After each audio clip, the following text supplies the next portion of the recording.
சே அப்படின்னா சொல்வதற்கு ஒன்றும் இல்லை. சில நேரம் வந்துட்டு ஏதோ சொல்றதுக்கு இல்ல அப்படின்னு சொல்லுவோம்ல.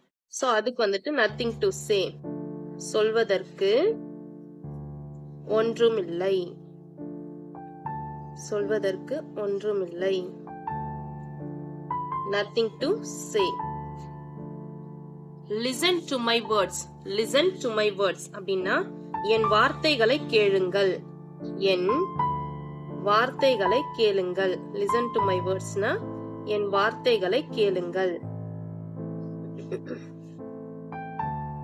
என் வார்த்தைகளை கேளுங்கள். என் வார்த்தைகளை கேளுங்கள். என் வார்த்தைகளை கேளுங்கள். I come by aeroplane அப்படின்னா நான் விமானத்தில் வருகிறேன். எப்படி வரேன் அப்படின்னா I come by aeroplane நான் விமானத்தில் வருகிறேன். இல்ல I come by auto அப்படின்னா நான் ஆட்டோவில் வருகிறேன். I come by busனா நான் பேருந்தில் வருகிறேன். சோ அந்த இடத்துல நீங்க என்ன வெரிக்கலோ வெரிக்கல் நேம் மட்டும் சேஞ்ச் பண்ணிட்டு நீங்க சொல்லலாம். நான் விமானத்தில் வருகிறேன். I come by